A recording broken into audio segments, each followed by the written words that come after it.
Learning with Subrata YouTube চ্যানেলে তোমাদের সকলকে স্বাগত। প্রিয় পঞ্চম শ্রেণীর ছাত্রছাত্রীরা, আজকে আমরা করব রায় মার্টিন প্রশ্নবিচার 2024 সালের পরিবেশ বিজ্ঞানের দ্বিতীয় পর্যায়ক্রমিক মূল্যায়নে 12 নম্বর স্কুলটা 195 পেজ প্রত্যেকের বই এসে দেখে নাও। তো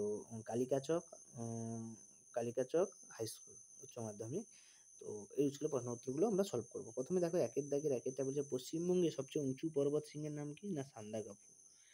তারপরটা বলছে কোন তারিখে প্রজাতন্ত্র দিবস পালন করা হয়? মনে রাখবে 26শে জানুয়ারি প্রজাতন্ত্র দিবস পালন করা হয়।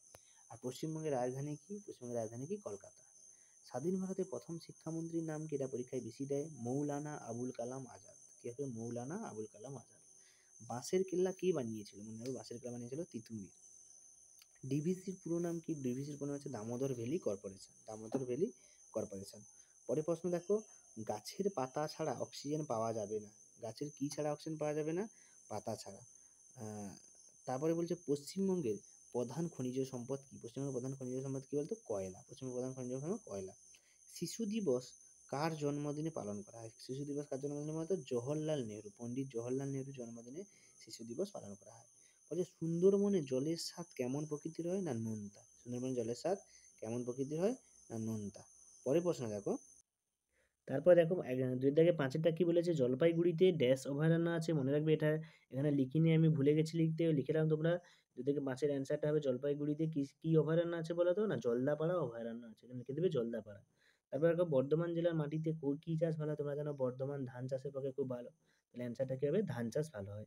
এরপরে দেখো 3-এর দাগের প্রশ্নগুলো, 3 দাগে একটা কি বলছে? জমিতে বেশি রাসায়নিক কীটনাশক ব্যবহার করলে কি কি ক্ষতি হতে পারে? তো এখানে দেখো, বেশি রাসায়নিক কীটনাশক ব্যবহারের ফলে কি হতে পারে? জমির উর্বরতা কমে যাবে, বিভিন্ন উপকারী পোকা, মৌমাছি, প্রজাপতি, রেশম, মথ, ফড়িং এরা মারা যাবে, এবং মারা গেলে আর্থিকভাবে আমাদের ক্ষতি হবে। 3-এর দাগে 2-এরটা কি প্রশ্ন ছিল? পুকুরের জলে কি কি কাজ করা নিষিদ্ধ? তো তোমরা জানো পুকুরের জল নষ্ট হয়ে গেলে সমস্যা হয়, বিভিন্ন রোগ ছড়ায়। আবর্জনা নিক্ষেপ করা যাবে না, ডিটারজেন্ট ব্যবহার করা যাবে না, কীটনাশক প্রয়োগ করা যাবে না, জলাশয় ভরাট করা যাবে না, এবং শিল্প কারখানার দূষিত বর্জ্য পদার্থ ফেলা যাবে না। 3-এর দাগেটা কি বলছে? গাছপালার সংখ্যা কমে গেলে আমাদের কি কি ক্ষতি হবে? গাছ যদি পৃথিবীতে কমে যায় কি ক্ষতি হবে গো?